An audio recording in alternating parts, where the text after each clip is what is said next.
அஸ்ஸலாமு அலைக்கும் வரஹ்மத்துல்லாஹி வபரகாத்து. அன்புக்கினிய சகோதர சகோதரிகளை, இது இஸ்லாமிய ஒழுங்குகளில் பாகம் 39, நல்ல வார்த்தைகளால் பல நன்மைகள் ஏற்படும் என்பதை பற்றி ஒரு சிறிய காணொளி. நல்ல வார்த்தைகளால் பல நன்மைகளை அடைவது உண்டு. மனம் ஒடிந்தவரிடம் ஆறுதலான வார்த்தைகளை கூறுவது அவருடைய காயத்திற்கு களிம்பு தடவுவதை போன்று இருக்கும். வேலையில் ஈடுபட்டு பரபரப்புடன் வருபவர்களிடம் கூறப்படும் நல்ல வார்த்தை அவர்களை சீரான நிலைக்கு கொண்டு வந்துவிடும். தவறு செய்தவர்களிடம் நல்ல வார்த்தைகளை கூறினால் அவர்கள் புனிதர்களாக மாறுவதற்கு வாய்ப்பாகவும் அமையும்.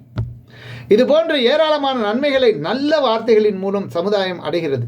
இதனால் இஸ்லாம் நல்ல பேச்சுகளை பேசும்படி நமக்கு ஆர்வமூட்டுகிறது. நற்காரியங்களில் அல்லாவிடம் செல்வதைப் போல் நல்ல வார்த்தைகளும் அவனிடம் செல்கின்றன.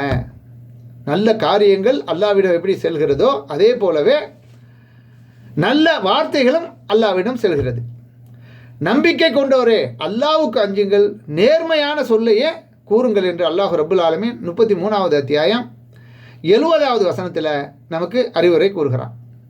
ஆக நல்ல வார்த்தைகள் எவைகள் என்பதை தெளிவாக அதாவது குர்ஆன் ஹதீஸின் ஆதாரத்தின் அடிப்படையில் புரிந்து கொள்ளணும்.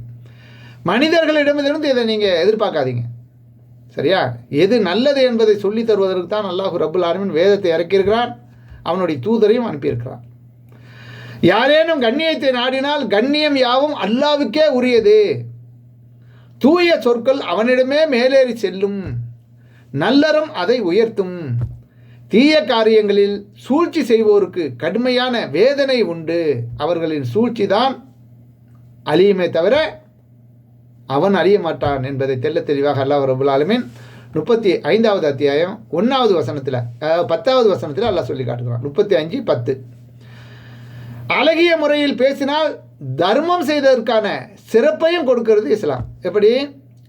இறைவன் அளித்த பாக்கியங்களுக்கு மனிதன் ஏராளமான தர்மங்களை செய்து அவன் மீது விதியாக்கப்பட்டுள்ளது என்று முதலில் உணர்த்திய பின்பு அந்த தர்மங்களை செய்வதற்கான வழிமுறைகளில் ஒன்றாக நல்ல வார்த்தைகளை கூற வேண்டும் என்றும் இஸ்லாம் நமக்கு வலியுறுத்தி கூறுகிறது. அல்லாஹ்வின் தூதர் ஸல்லல்லாஹு அலைஹி வஸல்லம் கூறுகிறார்கள், மக்கள் தமது முட்டுக்கள் ஒவ்வொன்றுக்காகவும் சூரியன் உதிக்கின்ற ஒவ்வொரு நாளிலும் தர்மம் செய்வது அவர்களின் மீது கடமையாகும். இருவருக்கிடையே நீதி செலுத்துவதும் தர்மமாகும். ஒருவர் தன் வாகனத்தின் மீது ஏறி அமர அவருக்கு உதவுவதும் தர்மமாகும். நல்லது அவரது பயண சுமைகளை அதில் ஏற்றி விடுவதும் தர்மமாகும். நல்ல இனிய சொல்லும் தர்மமாகும்.